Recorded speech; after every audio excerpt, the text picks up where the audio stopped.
Olá, jovens do curso técnico em segurança do trabalho, na forma EAD, na modalidade subsequente. Meu nome é professor Alexander Freire, vamos dar continuidade então à nossa disciplina de higiene ocupacional 1, voltada para os riscos físicos. Nós vamos agora estudar as pressões anormais. Na semana que vem, nós veremos as radiações ionizantes e não ionizantes. Então, nós temos como objetivos conhecer as pressões anormais, a hiperbárica e também a hipobárica, bem como também os tipos de radiações, suas unidades de medidas e legislação básica. Os riscos físicos representam diversas formas de energia, como a gente já viu, e elas podem estar presentes no ambiente de trabalho em quantidade considerada superior àquela que o organismo é capaz de suportar, podendo conduzir a uma doença profissional. Nessa disciplina, então, nós veremos as noções básicas sobre os riscos físicos. Existem disciplinas específicas ao longo das etapas que dedicarão atenção mais específica sobre esses riscos, para que você obtenha os conhecimentos necessários para tornar-se um bom profissional prevencionista. Então, tem alguns tipos de riscos físicos, como até nós já alertamos vocês, que se faz necessário a gente se dedicar bastante tempo estudando e compreendendo os conceitos. Antes da gente começar a falar sobre a questão da pressão hiperbárica ou hipobárica, a gente tem que fazer a seguinte pergunta: o que envolve a Terra? O que nos cerca? Então, a Terra, ela está envolta por várias camadas. Então, nós temos a camada da troposfera, temos a camada da estratosfera, a camada da mesosfera, termosfera, exosfera, e depois a gente vai lá para o espaço sideral. Entre a camada da estratosfera e a troposfera, nós temos a famosa camada de ozônio. E a nossa Terra, ela é composta por ar atmosférico. Então, em volta da Terra, nós temos o ar atmosférico. E do que é composto esse ar atmosférico? Perdão. Esse ar atmosférico ele é composto de 78% de nitrogênio, 21% de oxigênio, 0,03% de gás carbônico, 0,93% de gases nobres. Também temos um pouquinho de vapor d'água e na forma de neblina, nuvens e chuva. E então essa é a nossa composição do nosso ar atmosférico.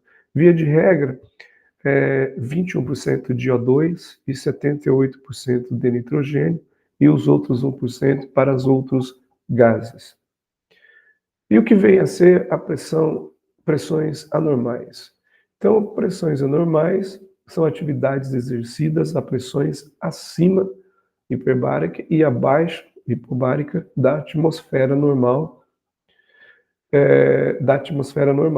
São denominadas, então, atividades sob pressões anormais. Então, se eu estiver no nível do mar e a pressão no nível do mar, ela vai ser considerada para nós de 1 atm.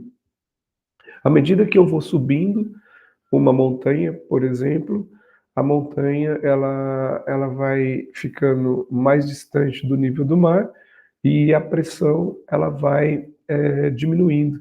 Por que diminui? Porque o ar vai ficando menos denso. Então, aqui no nível do mar, eu tenho uma pressão atmosférica que aperta o nosso organismo.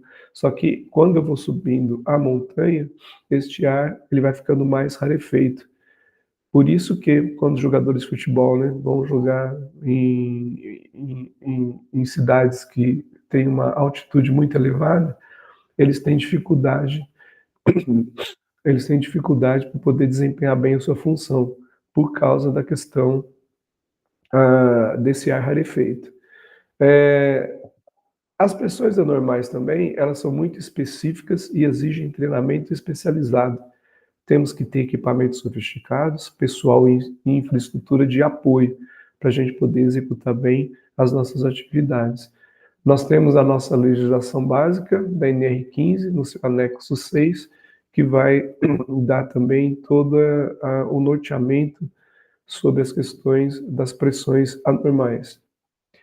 Com relação às baixas pressões, os trabalhadores que exercem atividades em grandes altitudes aqui no nosso Brasil, ele é raro.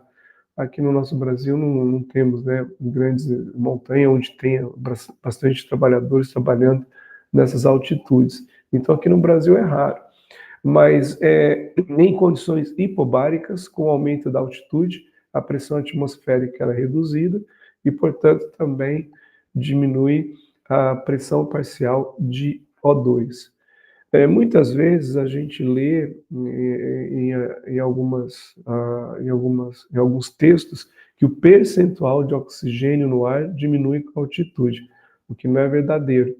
O que vai variar é a densidade do ar, porque as moléculas vão se espalhar, mas a quantidade de O2 ela sempre vai ser 21%.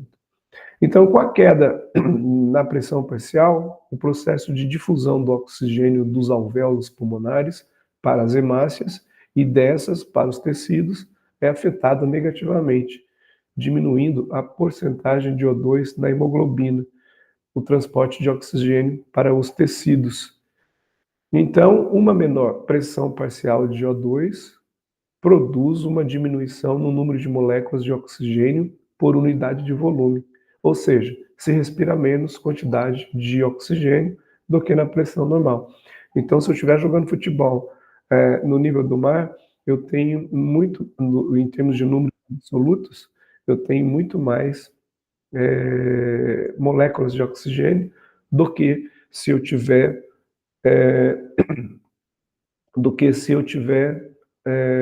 lá numa cidade que ela seja muito alta, de grandes altitudes, né? E o que significa, então, esta pressão parcial de O2? Então, quanto maior a altitude de um lugar, menor é a sua pressão atmosférica. Isso porque a quantidade, como eu já falei, absoluta de ar diminui proporcionalmente à altitude. Deste modo, a baixa oxigenação é resultado da diminuição do ar atmosférico como um todo, e não da porcentagem do oxigênio especificamente. Tanto é assim que o teor de O2 de oxigênio é 21% do ar atmosférico, seja ele ao nível do mar ou na altitude. Então aqui nessa figura a gente mostra, isso que a gente falou, lá na altitude a gente vai ter, em números absolutos, menos moléculas de O2, só que proporcionalmente vai se manter os 21%. A diminuição da pressão atmosférica, então, ela vai provocar a expansão das moléculas de ar, o que faz com que um determinado volume de ar inspirado, quando a gente inspira, ele tenha menos moléculas, de oxigênio do que ao nível do mar. A porcentagem de O2, então, ela vai se manter em 21%. No entanto, a pressão parcial de O2, a quantidade de moléculas desse gás num determinado volume de ar, é menor do que no nível do mar. Por isso que os jogadores têm dificuldade de desempenhar bem as suas funções quando eles estão em altitudes elevadas. A falta de oxigênio, então, pode levar a dores de cabeça, perda de clareza mental, dificuldade para movimentos, perda de coordenação e equilíbrio. Pessoas que moram em altitudes elevadas, ela tem esse organismo aclimatado, elas já acostumaram, ou seja, basicamente há um aumento no número de hemácias, maior captação de O2, um aumento no número de vasos sanguíneos e também um aumento no número de mitocôndrias, responsáveis pela respiração celular. Então, esta aclimatação, ela acaba desenvolvendo em virtude de ter o número dessas moléculas de O2 abaixo do que em relação ao nível do mar. Com relação ao risco físico para altas pressões, a gente pode dar como exemplo aqui mergulhadores, por exemplo, aqui a gente mostra a operação de soldagem subaquática. Então, trabalhadores que trabalham mergulhando, eles estão sujeitos a altas pressões. Ocorre, segundo a norma, então, ocorrem atividades executadas por mergulhadores, ok, e em trabalhos em tubulões de ar comprimido, escavações abaixo do nível do lençol de água, onde a pressão acima do normal tem a finalidade de evitar principalmente a entrada de água. Só que agora, os tubulões de ar comprimido, eles foram proibidos. Então, foram proibidos em 2023, então nós não podemos mais utilizar esses tubulões de ar comprimido. Mas a gente tinha uma normativa relacionada aos procedimentos de segurança em relação a esses tubulões. Também dentro desses tubulões a gente tinha as campânulas, que são compartimentos estanques utilizados para trabalho submerso. Então depois também não faz mais sentido ter as campânulas, porque nós não podemos mais utilizar esses tubulões de ar comprimido.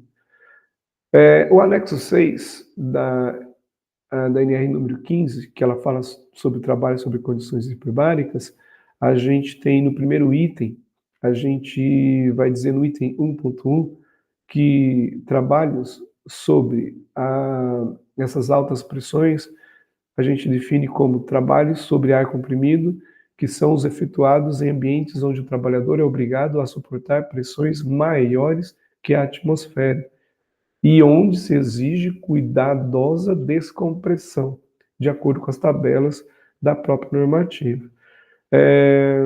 Durante o transcorrer dos trabalhos sob ar comprimido, nenhuma pessoa poderá ser exposta a pressão superior a 3,4 kg/força por centímetro quadrado.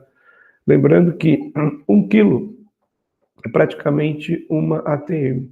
Então, o trabalhador ele não pode ficar exposto a 3,4 kg/força por centímetro quadrado, que é como se fosse 3 vezes mais a pressão atmosférica no nível do mar. Aqui nós mostramos para vocês um tubulão pressurizado em água. Esses tubulões são muito utilizados para fazer estaqueamento, quando vai se construir uma ponte, ou quando vai fazer alguma obra no nível do mar, ou também eles também acabam fazendo algum edifício. E esses tubulões, eles antigamente, né, agora não pode mais usar, mas você colocava, pressurizava ele, então ele ficava pressurizado, na medida que o meu trabalhador ele descia lá embaixo para poder fazer escavação, ele era então acondicionado a estas altas pressões. Mas agora não pode mais, né? Então ficou proibida na NR número 18, que é relacionada à construção civil, foi proibido então o uso da tubulação. É interessante porque na 18 foi proibida a tubulação com pressão hiperbárica, mas na NR número 15, no anexo 6, ainda tem o tubulão relacionado. Então, eles não acabaram atualizando a NR número 15 em consonância com a 18. Para os mergulhadores, por exemplo, nós temos que levar em consideração a profundidade, o tempo de mergulho e também a velocidade de subida. São parâmetros de controle essenciais para evitar doenças descompressivas e os acidentes com os barotraumas, embolias, a embriaguez das profundidades, que é outro tipo de doença, saturação por nitrogênio, afogamentos, intoxicação pelo oxigênio, intoxicação pelo gás carbônico. Então, a profissão de mergulhador ela é extremamente delicada. Se você não for um trabalhador extremamente correto e não fizer conforme os procedimentos que tem que ser feito, você pode vir a ter uma dessas consequências. Portanto, o processo de descompressão é fundamental e essencial na atividade de mergulho. Então, quando o mergulhador ele vai mergulhando, então ele vai descendo no nível do mar, ele vai aumentando a sua pressão. na medida que ele desce mais, que ele vai numa profundidade maior, maior a pressão que ele vai estar sentindo. Então, quando isso acontece, eu tenho que tomar muito cuidado, porque na hora que eu tiver que subir de novo no nível do mar, eu tenho que fazer isso de uma forma muito metodológica, para que eu não tenha nenhuma doença relacionada a essa descompressão. Esse processo cuidadoso, então, ele segue o estabelecido nas tabelas de descompressão previstas na legislação. Como regra simples de fácil entendimento, pode-se dizer que conforme mais se avança no tempo de duração do mergulho e na profundidade atingida, maior será o tempo necessário para que o corpo consiga eliminar as bolhas de nitrogênio. Então, quando eu estou mergulhando e eu vou cada vez mais fundo, o meu organismo ele vai sofrer com relação a essas pressões, porque o nosso organismo é cheio de cavidades, né? Então, aí a hora que dá essa compressão, a gente vai ter que tomar muito cuidado na hora da subida, porque na hora da subida, as bolhas de nitrogênio, elas vão se formar no sangue, e aí é muito perigoso se eu não fizer a descompressão da melhor forma. As doenças que podem ter, então, eu posso ter um barotrauma, que é um acidente que decorre da incapacidade de se equilibrar a pressão no interior das cavidades pneumáticas do meu organismo com a pressão ambiente em variação. Temos também a embolia traumática pelo ar. No caso de um mergulhador, ter que subir rapidamente em uma situação de emergência, tendo respirado ar comprimido no fundo, o ar retido nos pulmões, ele aumenta de volume, podendo romper os alvéolos e provocando a penetração do ar na corrente sanguínea. Este acidente não ocorre no mergulho livre, é só naqueles mergulhos que a gente usa os equipamentos. Outra doença que nós temos é a embriaguez das profundidades. O que vem a ser isso? É provocada pela impregnação difusa da parte central do sistema nervoso por elementos de uma mistura gasosa respirada além de uma certa profundidade, com manifestações psíquicas, sensitivas e motoras. Então, a 30 metros de profundidade, começam a aparecer os sinais de embriaguez dessa doença. A 60 metros, com ar comprimido, as tarefas são prejudicadas por esse problema. A 90 metros, poucas pessoas conseguem executar tarefas programadas. Com relação também à embriaguez das profundidades, na descompressão, diversos problemas podem ocorrer, como a ruptura dos alvéolos pela expansão brusca do ar nos pulmões, e com a descompressão muito rápida, a quantidade de nitrogênio liberada no sangue pode se dar numa velocidade maior que a capacidade do sangue de transportá-la para os pulmões, podendo então ocorrer fortes dores em várias partes do corpo. Também ocorre dores abdominais pela expansão dos gases no intestino, dores de dente provocada pela expansão dos gases presos entre o dente e a obturação. Também vai dar a gente inconsciência, tonturas e paralisia no caso de a expansão dos gases atingir a parte central do sistema nervoso. Há casos também que, quando o meu trabalhador ele não faz a descompressão correta, ele também pode ficar paralítico, porque ele atinge o sistema nervoso da nossa coluna e aí acaba também prejudicando o trabalhador dessa pior forma. As medidas de controle. Então, o anexo 6 da NR15, ele vai estabelecer critérios para o planejamento das compressões e descompressões, lembrando que o limite superior de pressão não pode passar de 3,4 kg/força por centímetro quadrado, que é uma pressão, e o período máximo de trabalho para cada faixa de pressão segue essa tabela abaixo aqui. Então, aqui nós temos a pressão de trabalho, nós temos a pressão de trabalho e aqui o período em horas. Se eu estiver trabalhando numa pressão de 1,1 a 2,5 kg, eu só posso ficar um período máximo de 6 horas. Então, eu tenho que tomar esse cuidado e seguir essa tabela.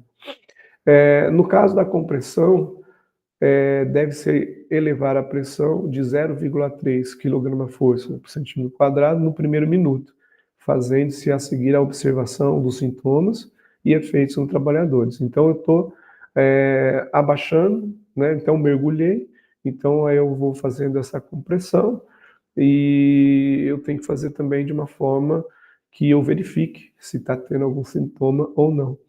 A partir daí, então, com uma taxa de no máximo 0,7 kg/força por centímetro quadrado por minuto, que é uma taxa, aumenta-se a pressão até o valor de trabalho. No caso de algum problema em qualquer etapa da compressão, ela tem que ser interrompida imediatamente. Então, no caso da descompressão, além da pressão de trabalho, é necessário tempo de permanência nesta pressão. Então, o meu mergulhador, ele mergulhou, ele tem todo esse cuidado também na hora da compressão. A hora que ele for descomprimir, ele tem que voltar, né, para um nível, o nível de profundidade e ficar um tempo lá. Depois ele sobe de novo para outro nível, fica mais um tempo descansando e sobe até ele chegar no nível do mar. Então tudo isso tem um regramento, tem tabelas que eu tenho que seguir para que eu possa fazer a descompressão da melhor forma. Então aqui nessa tabela a gente mostra uma tabela de descompressão por um período de trabalho de meia a 1 hora. Então como que funciona essa tabela? É assim, ó, a gente tem a pressão de trabalho e os estágios de descompressão e o tempo total de descompressão. Então, por exemplo, deixa eu ver se tem uma melhor, essa aqui é melhor. Por exemplo, se o meu trabalhador está trabalhando com uma pressão de trabalho de 2,2 kg, então ele está relacionado a esta linha. Então ele vai ter que concluir todos esses estágios de descompressão até ele chegar no nível do mar.